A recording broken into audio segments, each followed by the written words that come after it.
Utah Mammoth fans, Tusks up and welcome into your Utah Mammoth Daily update. So the Mount Rushmore of Utah hockey. I know it's way too early to have that sort of conversation, but let's have that conversation. Why not? Have some fun.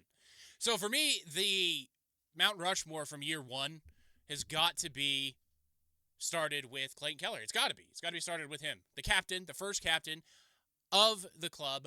He had a 90-point season. He had 4-point nights like they were going out of style.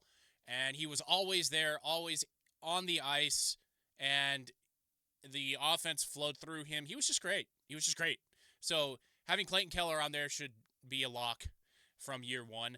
The second person, Dylan Gunther, scored the first goal in Utah Hockey Club history, and he is a sniper from the dot. And whenever he's on the power play, the opposing team always has to know where Dylan Gunther is, because the puck is going to touch his stick at least 3 times before the power play's up.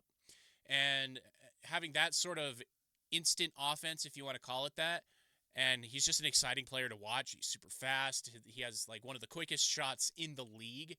It's so much fun to have Dylan Gunther on the team, and he's going to be there for a while after signing that contract extension before last season. So Dylan Gunther makes the list for me. I think that's the most controversial pick, I guess. Next up, Mikhail Sergachev. He brought instant legitimacy to the franchise when when Bill Armstrong traded for him on draft night. That was a huge seismic move that nobody saw coming, really, because Bill Armstrong, when they were the Arizona Coyotes, was known for being conservative, not making any moves, not taking any swings. But that was more because of the ownership that he was operating under, rather than anything he likes to do, like his philosophy and stuff like that. So that swing to get Sergei was huge. It brought legitimacy to the franchise and signaled to the league that the Arizona Coyotes are no more. This is a new team and a new club, and we're here to play. So getting Sergei he's definitely on the list for the Mount Rushmore of Utah Hockey Club from year one. This will obviously change as the franchise has a long tenure. And then lastly, Veggie. He took over in a very difficult circumstance with Connor Ingram needing to step away and enter voluntarily the NHL Player Assistance Program to help deal with whatever it is he needed help dealing with. And he was it as far as NHL level goalies go on the club. And he had that Iron Man run near the end of the season. He's a fan favorite. He loves the fans. He said he always gets an extra juice when he hears his name being chanted.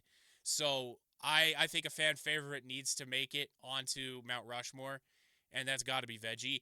If not Veggie or Dylan Gunther, I would put Bill Armstrong in their place because of how he has turned the dial up since getting new ownership.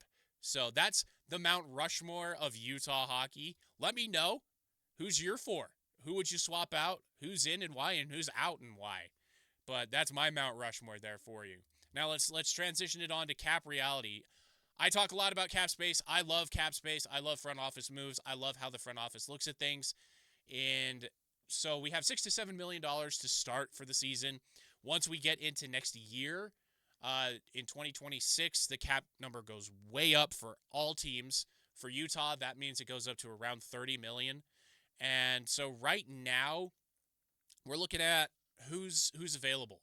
It's room to tweak, but not to splurge unless they do a lot of salary matching in a huge trade.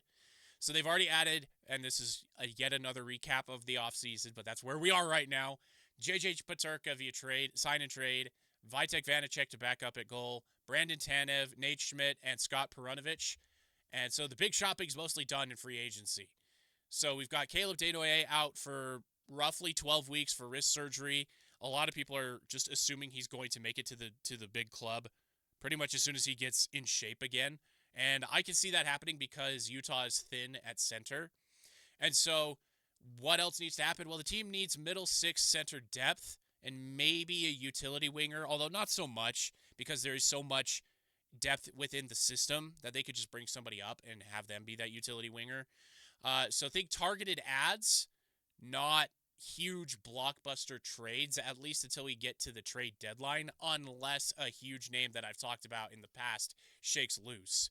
So, who are those Armstrong style targets? The not home run swings, not the McDavids or Panerins. So, we've got a few names to look forward to here. I like Dmitry Voronkov over in Columbus. He's a center left wing hybrid.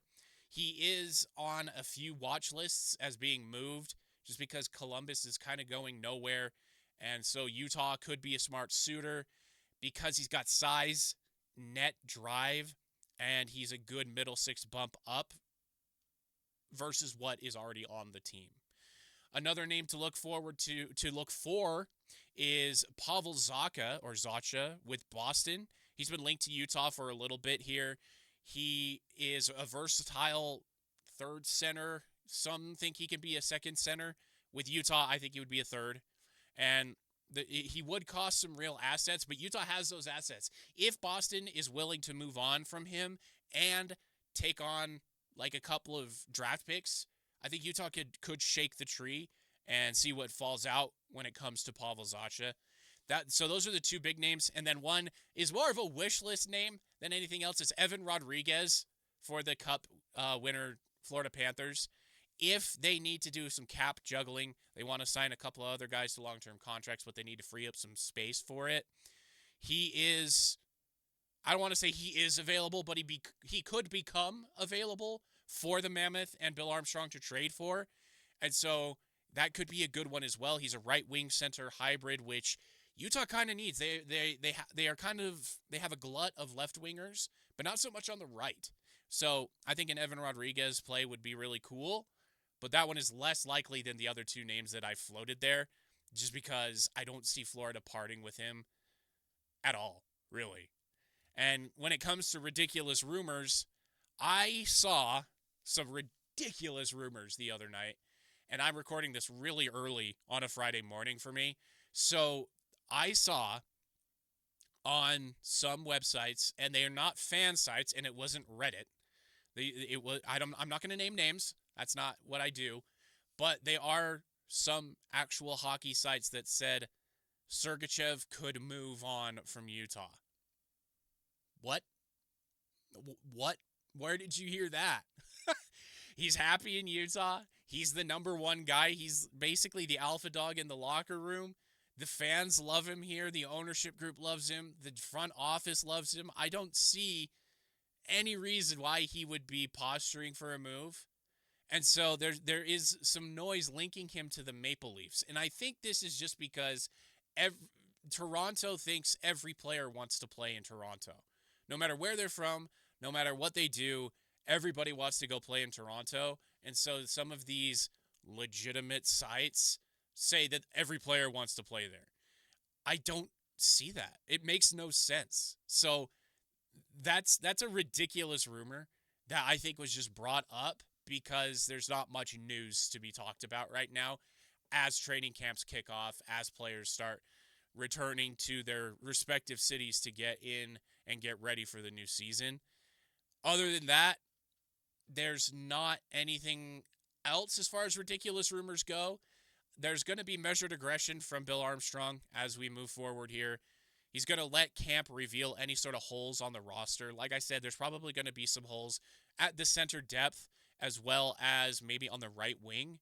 But I think there's good depth on the blue line. There's good depth in goal. And then with the addition of J.J. Peterka, there is some really good forward depth too now. And the addition, obviously, of Brandon Tanev. So overall, I think it's just going to be measured aggression from GM Bill Armstrong. But I do know that the team wants to make the playoffs desperately. So we'll see what veterans shake loose with camp cuts as we get closer to the season. But measured aggression, I think, is the catchphrase for us all to look forward to with GM Bill Armstrong and owner Ryan Smith as we get closer to the inaugural-ish season of the Utah Mammoth. And that's your Utah Mammoth Daily update for today. Thanks for joining me, and I'll see you guys tomorrow.